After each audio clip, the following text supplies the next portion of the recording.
बच्चों, आज अपन नया टॉपिक शुरू करेंगे। आज का टॉपिक का नाम है सिंचाई, इरिगेशन। भारत एक कृषि प्रधान देश है। यहाँ के अधिकतर लोगों का मुख्य धंधा खेती करना है, अर्थात यहाँ की जनसंख्या प्रत्यक्ष अथवा अप्रत्यक्ष रूप से कृषि के ऊपर निर्भर कर रही है। खेती के लिए सिंचाई की आवश्यकता होती है। हमारे देश में मानसून को जुए का खेल भी कहा जाता है। जिस तरह एक जुआरी जुआ खेलता है, वह हार भी सकता है और जीत भी सकता है। उसी प्रकार हमारा मानसून भी जुए की भांति है। कभी समय पर आता है, कभी समय पर नहीं आता है। जब वह समय पर नहीं आता है, ऐसी स्थिति में सिंचाई की आवश्यकता होती है।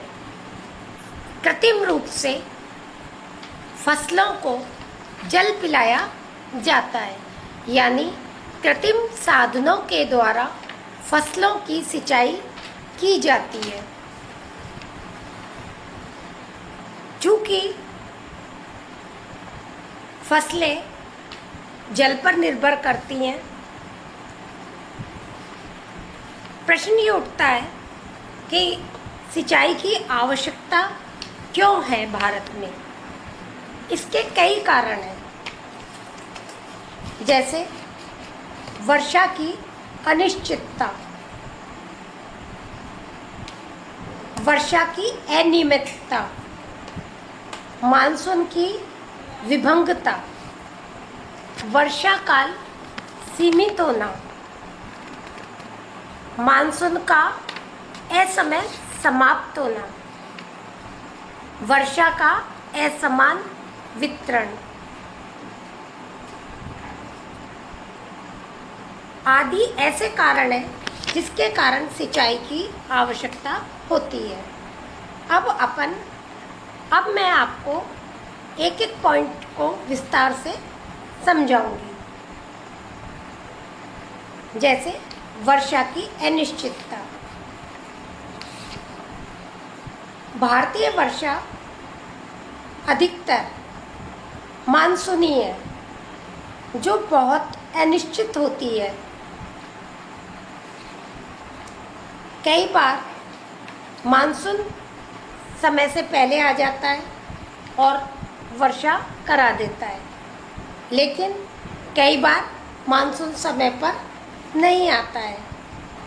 जब समय पर नहीं आता है तो फसलों को चूँकि जल की आवश्यकता है, यदि हम वर्षा पे ही निर्भर रहेंगे तो ऐसी स्थिति में फसलें सूख जाएंगी। अतः उनको कृत्रिम रूप से जल के द्वारा सींचा जाता है। वर्षा की अनियमितता। मानसूनी वर्षा नियत समय पर आरंभ कभी होती है, कभी नहीं होती है। कभी देर से शुरू होती है तो कभी जल्दी हो जाती है। खरीफ की फसल की बुआई पर इसका विशेष प्रभाव पड़ता है। अतः खरीफ की फसल के लिए सिंचाई की आवश्यकता होती है, यानी कृत्रिम साधनों की आवश्यकता होती है। तीसरा, मानसून में विभंगता। कभी कभी मानसून नियत समय पर शुरू होकर कई सप्ताह तक बिल्कुल शांत रहता है। तब सूखे के कारण फसलें नष्ट होने के कगार पे पहुंच जाती हैं। अतः फसलों को सूखे से बचाने के लिए कृत्रिम सिंचाई के साधनों की आवश्यकता होती है, यानी कृत्रिम तरीके से फसलों को जल पिलाया जाता है। चौथा, वर्षा काल सीमित होना। मानसूनी वर्षा के दिन बहुत कम होते हैं। कुल वर्षा काल 4 महीने का रहता है, किंतु सभी दिनों में वर्षा नहीं होती है। शुष्क मौसम में सिंचाई की बहुत अधिक आवश्यकता होती है। पांचवा, मानसून की असमय समाप्ति। कभी कभी तो मानसून समय से आरंभ होता है और समय पर ही समाप्त हो जाता है, पर कई बार मानसून असमय ही समाप्त हो जाता है, जो कि बहुत अधिक हानिकारक सिद्ध होता है। अतः इस हानि से बचाने के लिए हमें फसलों को कृत्रिम रूप से जल पिलाना पड़ता है और सिंचाई की आवश्यकता होती है। वर्षा का असमान वितरण। हम देखते हैं हमारे देश में वर्षा का बहुत असमान वितरण है। उदाहरण के लिए देश में वार्षिक वर्षा का औसत 100 सेंटीमीटर है, किंतु इसका वितरण संपूर्ण देश में समान नहीं है। असम पश्चिम तट पर 250 सेंटीमीटर से भी अधिक वार्षिक वर्षा होती है। सतलज के मैदानी भागों में 75 सेंटीमीटर से कम वर्षा होती है। दक्षिण भारत में भी विस्तृत क्षेत्र वृष्टि छाया में स्थित होने के कारण बहुत कम वर्षा होती है। सातवां, वर्षा का मूसलाधार होना। मूसलाधार वर्षा कृषि के लिए हानिकारक होती है। नंबर 8, विशिष्ट फसलों के लिए अधिक जल की आवश्यकता होती है। कुछ फसलें ऐसी होती हैं जिनको अधिक जल की आवश्यकता होती है, मानसून से उसकी पूर्ति नहीं होती है। अतः ऐसी स्थिति में कृत्रिम तरीकों से फसलों की सिंचाई की जाती है। चावल, जूट, गन्ना ऐसी फसलें हैं जिनकी पूर्ति करने के लिए सिंचाई के साधनों की आवश्यकता होती है, यानी इन फसलों को कृत्रिम तरीकों से जल पिलाया जाता है। नंबर 9, रबी की फसलों के लिए भी सिंचाई की आवश्यकता होती है। शीतकाल में प्राय शुष्क रहता है, अतः रबी की फसलों की सिंचाई की आवश्यकता होती है, क्योंकि शीत ऋतु के अंदर वर्षा की बहुत कमी रहती है। भारत में अधिकतर वर्षा शीत ऋतु में नहीं होती है, बहुत कम मात्रा में होती है, और वो भी तब होती है जबकि वहाँ हवाएं में चूँकि नमी का तो अभाव होता है, लेकिन जब वे हवाएं चलती हैं तो वो आसपास कहीं से जल ग्रहण कर लेती हैं, तो वर्षा कहीं कहीं पर करा देती है। व्यापारिक फसलों के लिए अधिक जल की आवश्यकता होती है। देश में कुल बोई गई भूमि में 20% क्षेत्र पर व्यापारिक फसलें उगाई जाती हैं, जिनमें कृषि का उत्पादन कुल मूल्य का कुछ भाग होता है, किंतु केवल 12% क्षेत्र पर ही सिंचाई की सुविधाएं उपलब्ध होती हैं। नंबर 11, नए व उत्तम बीजों के लिए अधिक जल की आवश्यकता होती है। अतः ऐसी स्थिति के अंदर फसलों को कृत्रिम साधनों द्वारा जल पिलाया जाता है। मिट्टी की प्रकृति। नदी की घाटियों व डेल्टाओं तथा उत्तरी मैदान में काप मिट्टियों की अधिकता है। बलुई तथा बलुई दोमट मिट्टी में अधिक सिंचाई की आवश्यकता होती है। नंबर 13, आर्द्र क्षेत्रों में सूखा पड़ने पर सिंचाई की आवश्यकता होती है। असम तथा अनेक राज्य जैसे पश्चिम बंगाल, उड़ीसा, केरल आदि के प्राप्त नम प्रदेशों में सूखा पड़ने पर सिंचाई की आवश्यकता होती है। शुष्क क्षेत्रों की सिंचाई की आवश्यकता। पश्चिमी राजस्थान, दक्षिण हरियाणा, उत्तर प्रदेश के बुंदेलखंड ऐसे क्षेत्र हैं जहाँ सिंचाई के बिना कुछ संभव नहीं है। तो इन सब कारणों के कारण सिंचाई की आवश्यकता होती है, क्योंकि हमारे देश के अंदर वर्षा का वितरण एक और समान नहीं है। कहीं वर्षा अधिक होती है, कहीं कम होती है।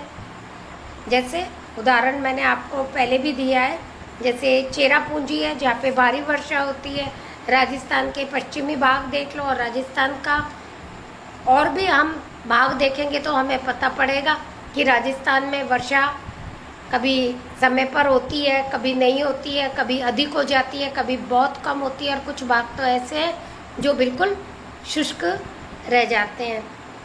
दूसरा, आपको मैंने आगे बताया था, मानसून जो है भारत में जुए का खेल है। यद्यपि वर्षा होती है लेकिन जुए का खेल है। उसका मैंने आपको एग्जाम्पल भी दिया था कि जुआरी जुआ खेलता है, हार भी सकता है, जीत भी सकता है। किसान है, कड़ी मेहनत करता है, सब कुछ करता है, अच्छा बीज का इस्तेमाल करता है, अच्छी खाद का इस्तेमाल करता है।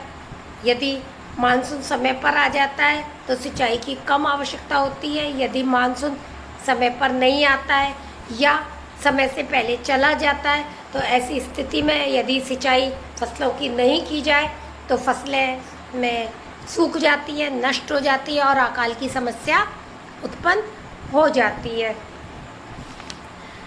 तो इन सब कारण, और कुछ फसलें ऐसी होती हैं जो मैंने आपको अभी आगे बताया है कि जिनमें जल की बहुत आवश्यकता होती है। चावल है, जूट है, गन्ना है, इन फसलों को जल की आवश्यकता होती है।